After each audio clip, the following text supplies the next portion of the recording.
The council chamber stretched wide and tall, filled with representatives from 859 different species. Some breathed oxygen, others methane, and a few existed as energy patterns in containment fields. The air hummed with translation devices working in thousands of languages at once.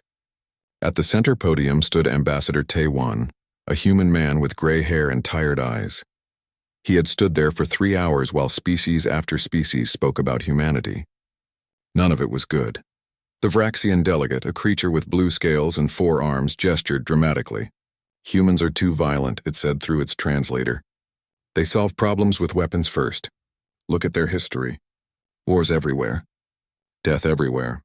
They brought this nature to our peaceful galaxy. Taiwan said nothing.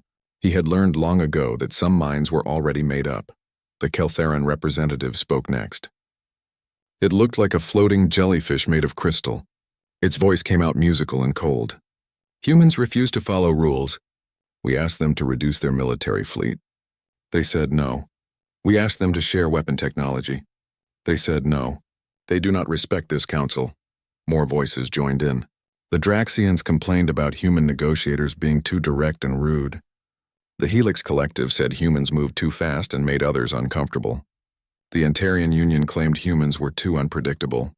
Each complaint built on the last. Humans were too this. Humans were too that.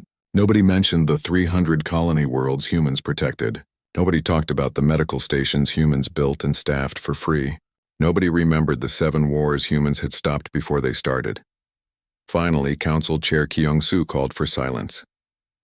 He was Vraxian like the first speaker, and he looked at Taiwan with eyes that held no warmth.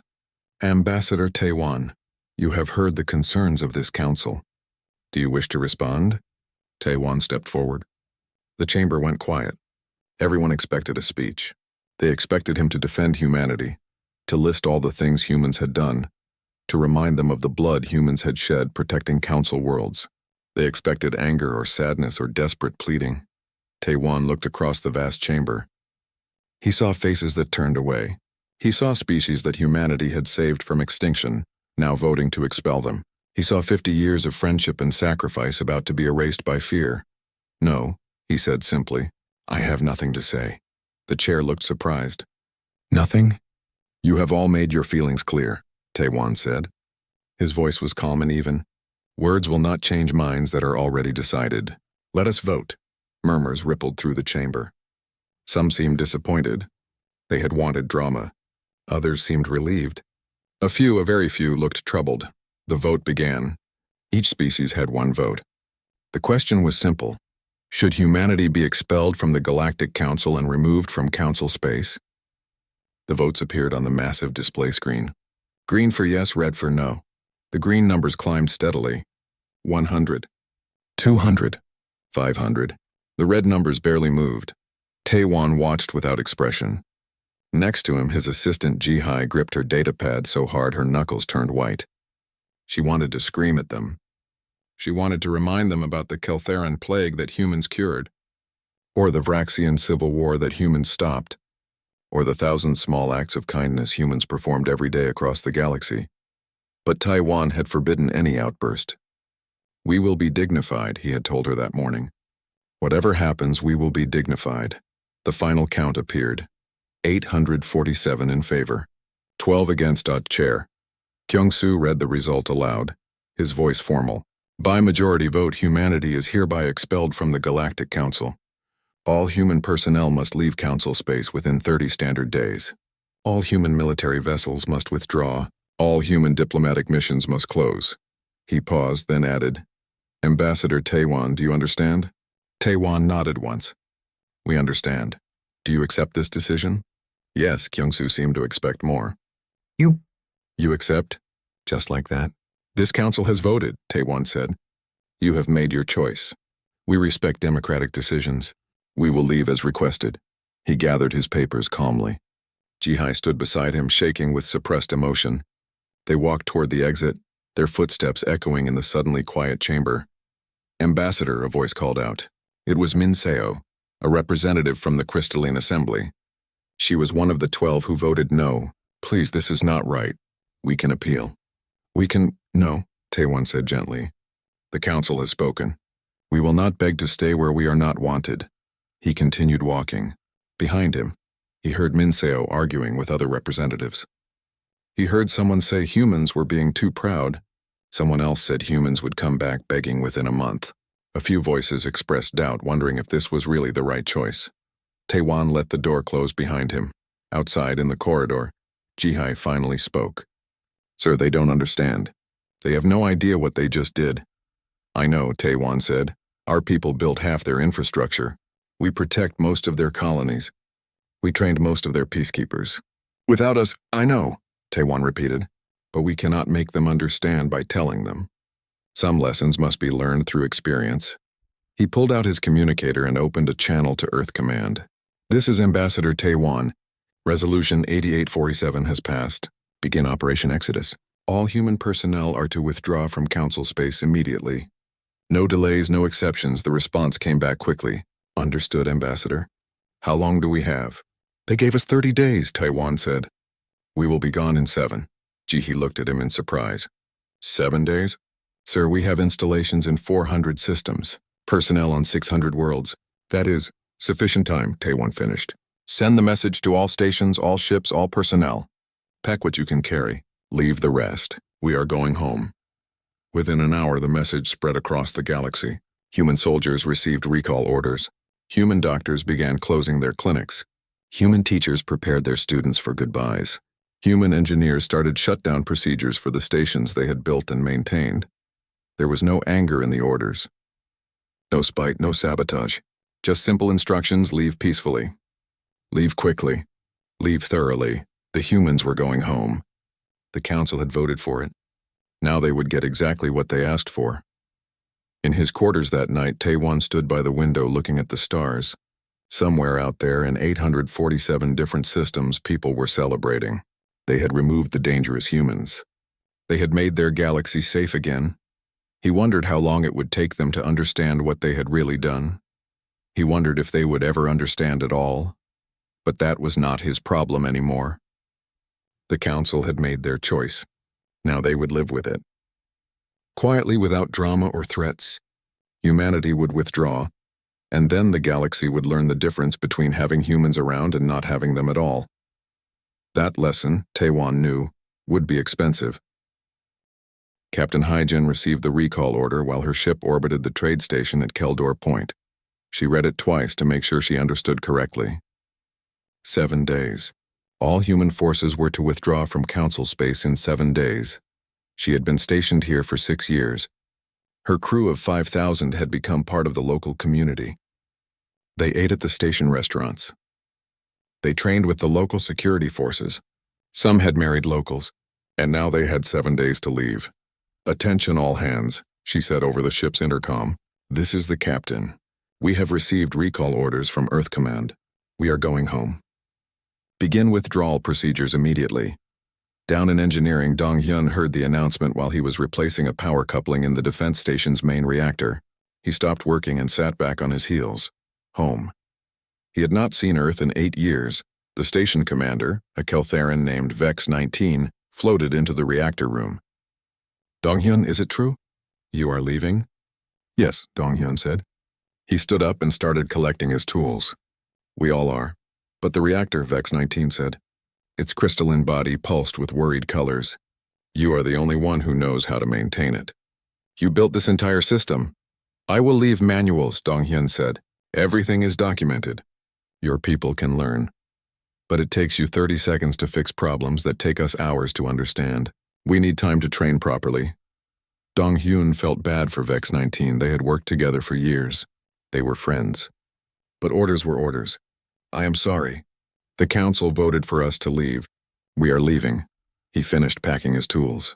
The reactor hummed behind him, running perfectly. He had built it to last 100 years with minimal maintenance.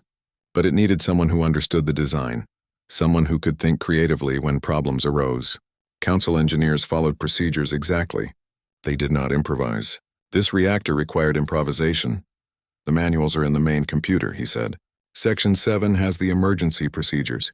Section 12 has the common problems and solutions. Good luck. He walked out, leaving Vex-19 staring at the reactor with growing panic. Across the station, Medic Sumin was closing down the human medical wing. Patients lined up outside, some angry, some crying, all confused. "You cannot leave," said one patient, a Draxian with a broken leg. "I need another week of treatment. The council medical staff will take over," Sumin said gently. She finished wrapping his leg. "I have transferred all records to them. But they do not know the hybrid treatment you developed," the Draxian said. "They tried to treat me before you came. It did not work." Sumin knew he was right. She had spent 2 years developing a treatment protocol that worked for Draxian biology. Council doctors had the old methods that were slower and less effective. But she could not stay. None of them could. "I left detailed notes," she said. "They will learn." An elderly Antarian woman grabbed Sumin's hand. "Please, my daughter is pregnant. You promised you would deliver the baby. The council doctors, they do not understand our biology like you do." Sumin felt her chest tighten. She had promised. She had been looking forward to it. But the council had voted. Humans were not wanted here anymore. "Dr. Keltar is very skilled," Sumin said. "He will take good care of you." The woman started crying. "It is not the same." No, Sumin thought. It was not the same, but it was what the council voted for. She finished packing her medical supplies. The equipment she was leaving behind was worth millions. The knowledge in her head was worth more. But she could not force people to accept help they did not want. All across the station, similar scenes played out. Human teachers said goodbye to students who did not want them to go. Human merchants closed shops that had served the community for decades. Human security officers handed their posts over to undertrained replacements. In the station control room, the Keltheran administrator watched the departure on multiple screens. Dozens of human ships were leaving the docking bays. Hundreds of human personnel were boarding shuttles. "This is a mistake," said one of his assistants. "The council voted," the administrator said, but he did not sound certain. "Do we even know how to run half of these systems?" the assistant asked. "The humans built most of our infrastructure," the administrator did not answer. He was watching a display showing the defense grid status. It was flashing yellow warnings. The system needed maintenance. Donghyun had been scheduled to perform it next week. Now there was no Donghyun. Captain Hyejin stood on her ship's bridge and watched Keldor Point shrink behind them. 200 human vessels moved in formation, leaving the station they had protected for years. "Captain," her communications officer said, "we are receiving messages from the station. They are asking us to wait. They say they need more time to transition. We gave them 6 years. Hyejin said quietly. "They chose not to learn. Not our problem anymore." The fleet jumped to faster-than-light speed, and Keldor Point disappeared. On planet Viridian 7, the governor watched the human colony ships lift off. 3,000 humans had lived on this world. They ran the power stations, the water treatment facilities, the communication networks, and the hospital. Now they were all leaving. "Governor," his aide said nervously, "who will maintain the power grid? The humans designed it. Nobody else understands it." "We will figure it out," the governor said, but he did not believe his own words. The human colony ships rose into the sky, their engines bright against the sunset. On the ground, thousands of locals watched them go. Some cheered, happy the humans were leaving. Others watched in worried silence. A child asked her mother, "Who will fix things when they break?" The mother had no answer. In every system, the pattern repeated. Human personnel packed their belongings and left. Some locals were happy. Others were worried. A few tried to convince humans to stay, but the orders were clear. No exceptions, no delays. Just leave. In the outer sectors, human military vessels withdrew from their patrol routes. The pirates watching from hidden bases saw the ships leave. They waited one day to be sure it was not a trick. Then they began to move. The trade routes that had been safe for 50 years were safe no longer. Admiral Sangwoo commanded the human defense fleet in Sector 19. He had 12 ships protecting 20 systems. When the recall order came, he gathered his captains for a final meeting. "Some of you have family on these worlds," he said. "Some of you have friends. I know this is hard. But Earth has called us home. The Council voted for this. We must respect their decision." "Admiral," said one captain, "the colonies here are not strong enough to defend themselves. Without us, they will be targets." "I know," Sangwoo said, "but we cannot help people who voted to remove us. We cannot protect people who do not want our protection." He looked at each captain's face. They understood, but they did not like it. Neither did he. Form up, he ordered. We are going home. The fleet jumped to light speed. Behind them, the colonies they had protected watched their guardians disappear. By the end of the 7th day, every human had left Council space. Not one remained. The evacuation had been perfect in its execution. No fights, no arguments. No sabotage, just quiet, efficient departure. The Council got exactly what it voted for. The dangerous, unpredictable humans were gone. Council space was pure again. Safe again, or so they thought. In the empty barracks, abandoned medical stations, and silent defense posts, the lights began to flicker. Systems that had run perfectly for decades started showing errors. Equipment that never failed began breaking down. The humans were gone, and slowly, carefully, the galaxy they had held together began to fall apart. 3 months after the humans left, Counselor Ji-won sat in her office reading reports. She had voted yes to expel humanity. She had given speeches about how dangerous they were. Now she was reading about the consequences. Report 1. The Valon pirate clans had attacked 6 trade convoys in the past month. Normally, human patrol ships stopped such attacks before they happened. Council security forces responded to each attack but always arrived too late. The pirates knew the patrol schedules now. They knew Council ships were slower and less aggressive than human ones. Report 2. Keldor Station's main reactor had failed twice in the past week. Engineers managed to restart it both times, but they did not understand why it kept failing. The human engineer Dong Hyun used to fix such problems in minutes. Now it took days, and each failure left thousands without power. Report 3. Medical emergencies on 17 colony worlds. Patients with conditions that human doctors had treated successfully were now dying. Council doctors had the manuals the humans left behind, but reading instructions was not the same as having years of experience. Ji-won put down the reports and rubbed her eyes. She had more. Dozens more. All saying the same thing. Without humans, systems were failing. Her assistant entered. Counselor, the station administrator from Keldor Point is here. He says it is urgent. The administrator was Keltharin, his crystalline body pulsing with stressed colors. Counselor Ji-won, we need help. Our defense grid is failing. Our reactor is unstable. Our medical systems cannot handle the patient load. We need the humans back. The council voted, Ji-won said. The humans are gone. Then send us people who can do what they did, the administrator said desperately. Engineers, doctors, security forces, anyone. We are trying, Ji-won said. But training takes time. We do not have time, the administrator shouted. Ships are breaking down. People are dying.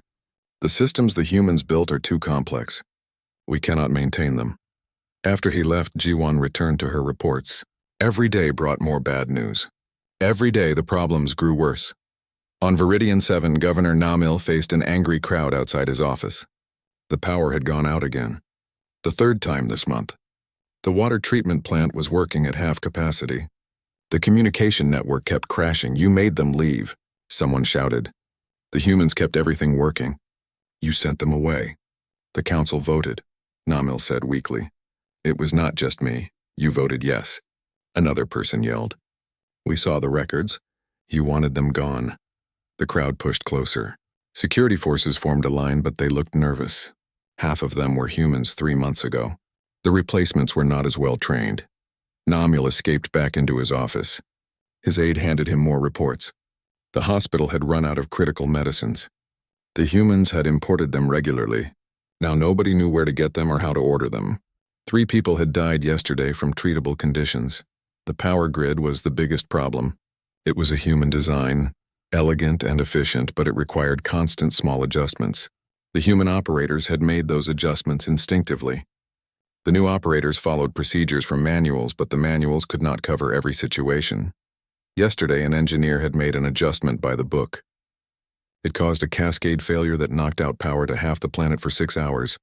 We need to contact Earth, the aide said. Ask them to send engineers. Just temporarily. The council forbids contact with humans, Namil said. We voted to expel them. We cannot go begging now. Then people will die. Namil had no answer for that. In space, the pirate clans grew bold. The Valon clan leader, a scarred creature named Torvo, stood on his command ship and laughed as another merchant vessel ran from his guns. The humans are gone, he shouted to his crew. For 50 years, they made us hide like cowards. They hunted us. They stopped us. Now they are gone, and this galaxy is ours again. His ships had captured 4 merchant vessels this week alone. Council security forces were too slow to respond. Too predictable. Too careful. Not like the humans who came at pirates like angry demons and never gave up the chase. Torval remembered once, 10 years ago, his fleet had attacked a colony transport. A single human patrol ship had responded. Just one ship. His fleet had 5 vessels. They should have crushed it easily. Instead, the human ship had torn through his fleet like a blade. It moved impossibly fast, fired with perfect accuracy, and seemed to predict every move his ships made. In 12 minutes, he had lost 3 ships and barely escaped with his life. He never attacked while humans patrolled after that. None of the pirate clans did. The humans were too dangerous, too skilled, too aggressive. But now they were gone. And the galaxy was full of soft, slow, predictable council ships. Torval ordered his fleet to the trade routes. There was money to be made and nobody to stop them. Councillor Minseo walked through the council chambers and felt sick. She had voted no. She had warned them this would happen. Nobody had listened. Now the reports came in daily. System failures, pirate attacks, economic problems, medical crises. Every problem traced back to the human departure. She found Ji-won in the council library reading old records of human service. Looking for answers? Minseo asked. Ji-won looked up, her eyes tired. Trying to understand how we missed this. The humans were doing so much. How did we not see it? We saw what we wanted to see, Minseo said. We saw the weapons and the military strength. We did not see the teachers, the doctors, the engineers. We did not see the 1,000 small things they did every day. The Keltheran industrial sector is collapsing, Ji-won said quietly. Their manufacturing plants used human-designed quantum processors. The processors are failing and nobody knows how to fix them. Production is down 40%. Viridian 7's hospital reported 15 deaths this month from conditions human doctors used to treat easily, Minseo added. The Draxian colonies are fighting over resources because the human trade negotiators are not there to mediate. 3 systems are on the edge of war. Ji-won closed the book she was reading. I voted to expel them. I was so sure we were right. Humans were dangerous, too violent, too unpredictable. They were those things, Minseo said, but they were also necessary. The galaxy is a violent place. We needed someone willing to be violent on our behalf. We needed people who could make hard decisions quickly. We needed humans and we sent them away. Can we fix this? Ji-won asked. Minseo thought about that. Could they? Could they train enough engineers to maintain human technology? Could they build security forces as effective as human ones?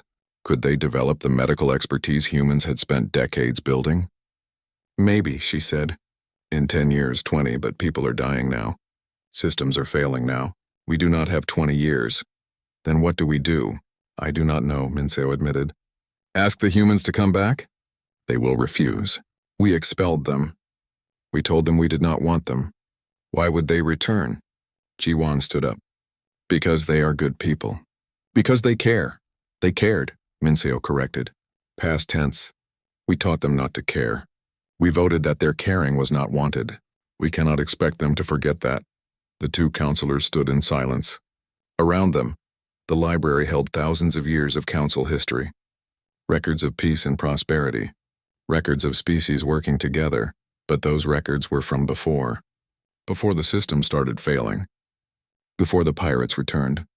Before the galaxy learned what it was like without humans. In his quarters, Council Chair Kyung-soo read the daily reports and felt his confidence crumbling. He had led the vote to expel humanity. He had been so certain it was the right choice. Now his communicator was full of messages from desperate governors and administrators. Everyone wanted solutions. Nobody had any. He thought about the human ambassador, Tae-won, standing quiet and dignified as the vote results appeared. 847 to 12. The human had not argued, had not threatened, had simply accepted the result and left. At the time, Kyung-soo had thought the humans would be back within a month, begging to rejoin. Humans needed the council, he had believed. Needed the markets, the resources, the legitimacy. But 3 months had passed and there had been no word from Earth. No communication at all. The humans had withdrawn completely as if the council no longer existed, and the council was falling apart without them. Kyung-soo wondered if it was too late to admit they had made a mistake. If they could swallow their pride and ask for help. But he knew the answer. Some mistakes were too big to fix. Some choices had consequences that could not be undone. The council had voted to remove humanity. Now they would learn to live without them or die trying. 6 months after the humans left, the Draxian Empire moved warships to the border with the Helix Collective. Old territorial disputes kept quiet for decades by human negotiators had reignited. Both sides were preparing for war. The council held emergency sessions. Representatives shouted at each other across the chamber. Nobody could agree on a solution. "We must send peacekeepers," said one representative. "Our peacekeepers are not trained for this," said another. "The humans trained most of our forces. Without them, we are not ready." "Then we negotiate," suggested a third. "Both sides refuse to talk to us," said a fourth. They trusted human negotiators. "They do not trust us." Councillor Young-sik of the Crystalline Assembly stood up. He was young for a councillor, and he had voted no on the expulsion. "We should contact Earth, ask for help." The chamber went silent. Then everyone started talking at once. "Absolutely not," Chair Kyung-soo said firmly. "We voted to expel them. We cannot go begging now. It shows weakness." "People are dying," Young-sik said. "Is pride worth more than lives?" "It is not about pride," Kyung-soo insisted. "It is about authority. If we admit we need the humans, we admit we were wrong. The Council's credibility will be destroyed." "Our credibility is already destroyed," Ji-won said quietly. She had been silent during most debates lately, but now she stood. "Member species are losing faith in us. We cannot maintain the systems humans built. We cannot stop the pirates. We cannot prevent wars. What credibility do we have left?" The debate raged for hours. Finally, they voted. Should they send a delegation to Earth to request assistance? The vote was close. 412 yes. 447 numbered Earth would not be contacted. The Council would solve this themselves, except they could not. On the colony world of Breslin 3, a plague broke out. The symptoms were similar to the Keltheran plague from 30 years ago. Human xenobiologists had studied that plague extensively. They had developed treatments and vaccines. Council scientists searched the human databases desperately. They found the research, but it was incomplete. The humans had taken their personal notes and latest findings when they left. What remained was basic information, not enough to develop a cure quickly. The plague spread. Hundreds died in the first week. Thousands in the second. The Council sent their best medical teams, but they were working from partial data, trying to reinvent solutions the humans had already discovered. By the end of the month, 15,000 were dead. The plague finally slowed as Council doctors figured out a treatment. But it took 32 days to do what human doctors could have done in 3. Governor Tae Yang of Breslin 3 sent an angry message to the Council. "My people died because of your pride. The humans could have helped. You chose not to ask them. I will remember this when the next vote comes. He was not alone." Across Council space, local governors were losing faith in the central authority. Some began making their own decisions, ignoring Council directives. The defense grid around the core worlds flickered. Red warning lights appeared on displays across the command center. Engineers rushed to diagnose the problem. The grid was a human design, elegant and powerful. It protected the heart of Council space from any threat. But it was also complex, with layers of redundancy and safety systems all interacting in careful balance. Human engineers had maintained it for 50 years. They understood every quirk, every unusual interaction, every potential failure point. They could fix problems before they became critical. Council engineers had the manuals. They had the design specifications. They had everything except the experience and intuition that came from actually building the system. "What is the problem?" demanded the command center director. "We are not sure," admitted the lead engineer. "The primary power coupling is showing stress but within normal parameters. The backup systems are activating for no apparent reason. The diagnostic programs are giving contradictory readings." "Fix it," the director ordered. "We are trying," the engineer said. "But every fix we attempt seems to make things worse. The system is not responding the way the manuals say it should. They worked for 18 hours straight. The grid stabilized, but nobody was sure why, or if it would stay stable, or what they had actually fixed." The director sent a report to the council. The defense grid was unreliable. If an actual attack came, they could not guarantee it would function properly. The council received the report in silence. Their most critical defense system, the one protecting their capital and core systems, could not be trusted anymore. In the outer sectors, entire colonies went dark. Power failures cascaded as systems broke down. The colonies called for help, but the council had no help to send. Every engineer, every technician was already working overtime trying to keep other systems running. The economic reports were devastating. Trade was down 60%. Half the colonies could not produce goods anymore because their manufacturing systems had failed. Merchant ships avoided certain routes because pirate activity was too high. The council currency was losing value as member species lost confidence. Councillor Min Seo compiled all the data into a single report. She presented it at a closed council session, showing only the leadership. "This is the true cost of the expulsion," she said. "Not just the immediate problems, but the cascading failures. Every system the humans maintained is breaking down. Every service they provided is gone. The galaxy they helped build is collapsing." She showed them graphs. Infrastructure failures increasing exponentially. Deaths from preventable causes rising. Economic output falling. Pirate activity growing. Political instability spreading. "How long until total collapse?" Chair Kyung-soo asked quietly. "At this rate?" Min Seo did the calculation. 2 years. Maybe less. Member species will start leaving the council. Some will make deals with pirates for protection. Others will turn to authoritarian governments that promise stability. The peaceful galaxy we built over centuries will be gone. "We cannot let that happen," Ji-won said. "Then we need the humans," Young-sik said. "There is no other solution. We do not have the skills, the experience, or the time to replace what they provided. If we ask them to return, they will demand concessions," Kyung-soo said. "They will want guarantees. Seats on the council, control over security forces. We will lose authority." "We are losing it anyway," Min Seo pointed out. "At least if the humans return, the galaxy survives." Another vote was called. This time the question was different.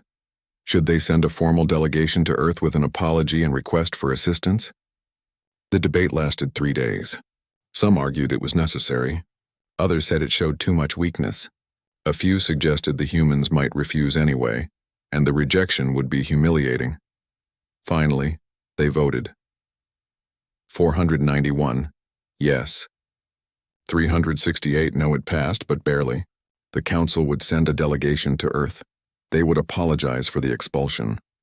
They would ask the humans to return and help restore order. Ambassador Taewon was chosen to lead the delegation.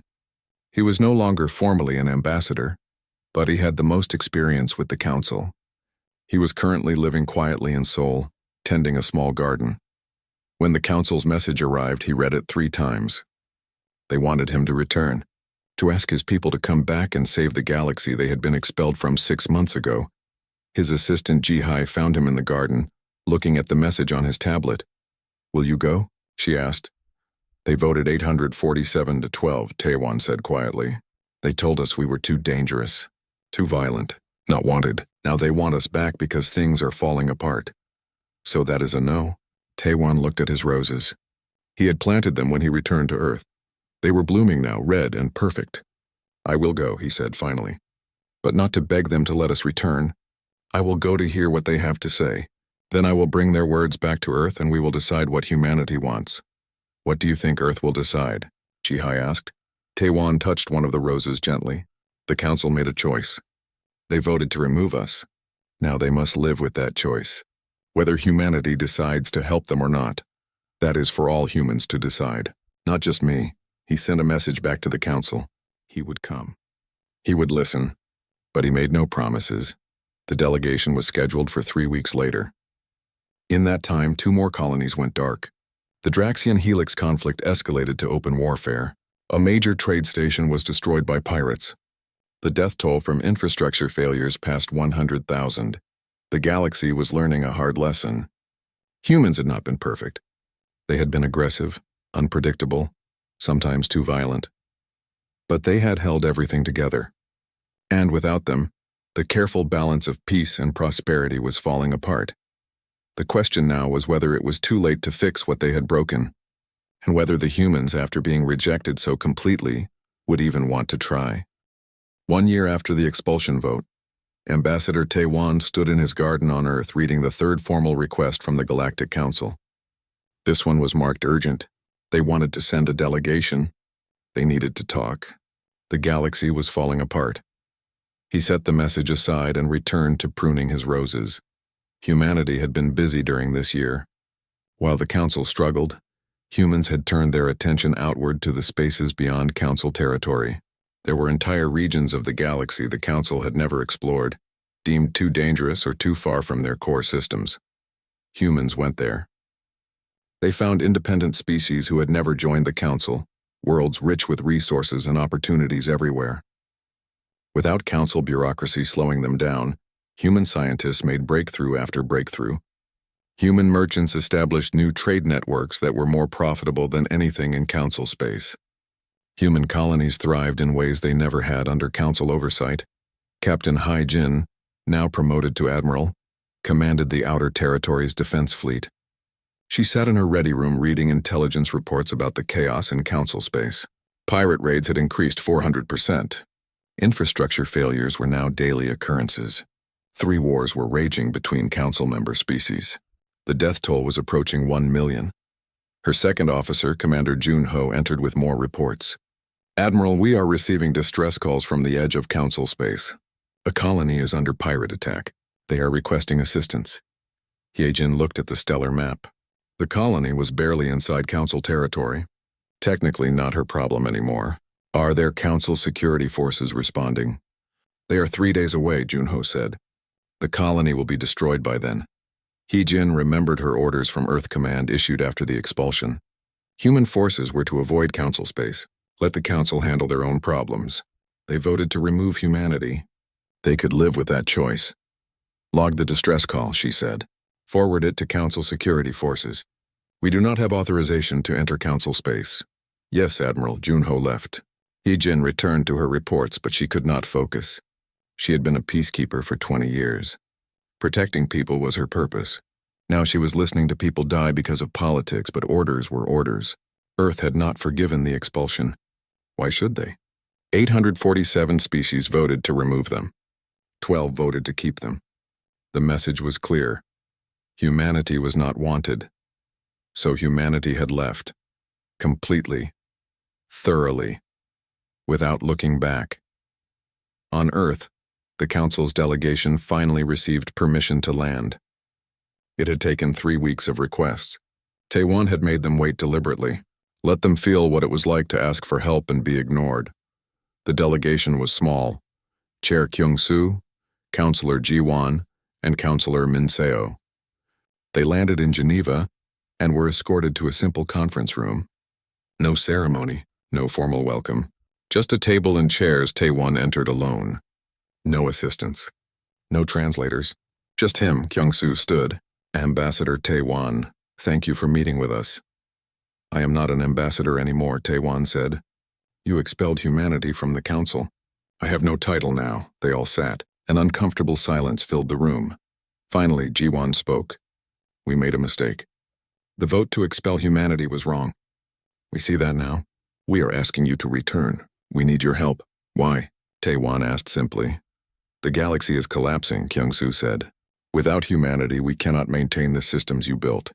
We cannot stop the wars. We cannot control the pirates. People are dying. People were dying before, Taiwan said. Humans died protecting Council worlds. We died stopping wars you started. We died maintaining systems you took for granted. We died, and you voted to expel us anyway. We were afraid, Min-seo said quietly. Afraid of your weapons, afraid of your violence, afraid of your unpredictability. And now? Taiwan asked. Now we are more afraid of what happens without you, she admitted. Taiwan leaned back in his chair. Let me tell you what humanity has been doing this past year. We explored new regions of space. We found 17 species who wanted friendship without fear. We built colonies that prosper without Council regulations. We made discoveries without Council oversight. We are thriving. We are happy for your success, Kyung-soo said, though he did not sound happy. But surely you see that the galaxy needs stability. The Council falling apart helps nobody. The council fell apart because it was built on a foundation it did not appreciate, Taewon said. You wanted peace but did not want to do what peace required. You wanted security but feared those who provided it. You wanted humans to work and die for you, but not to have a voice in decisions. We are offering you that voice now, Jiwon said. Return to the council. We will give you seats, authority, guarantees, whatever you need. What we needed was respect, Taewon said. We needed you to value what we contributed. We needed you to trust us. Instead, you voted 847 to 12 that we were too dangerous to exist alongside you. The room fell silent again. The counselors looked at each other, unsure what to say. So you will not help us, Kyung-soo said finally. It was not a question. I did not say that, Taewon replied. I said humanity will make its own choice, not based on what the council wants, but on what humanity wants. You taught us that our needs do not matter to you. Now you are learning that your needs do not automatically matter to us. He stood up. I will bring your request to Earth's leadership. They will discuss it. When we have an answer, we will contact you. Do not expect a quick response. We will take our time just as you took your time deciding to expel us. How long? Minseo asked. As long as it takes, Taewon said. Perhaps weeks? Perhaps months. The council can wait. After they left, Taewon sat alone in the conference room. His assistant Ji-hai entered. What will you recommend to leadership?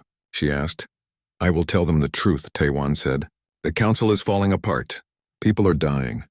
If humanity returns, we can save millions of lives.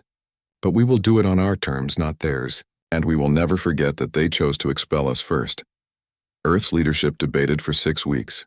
Some argued for returning immediately. Lives were at stake and humans could help. Others argued for staying away. The council made its choice. Let them live with it. A compromise emerged. Humanity would not rejoin the council, but human companies could offer services to individual colonies and systems. Engineers could be hired to maintain infrastructure. Doctors could be contracted to work in hospitals. Security forces could be employed for protection, but it would all be voluntary. Individual humans choosing to help individual worlds. No obligation, no requirement, and certainly no going back to the way things were, with humans doing everything while the council took credit.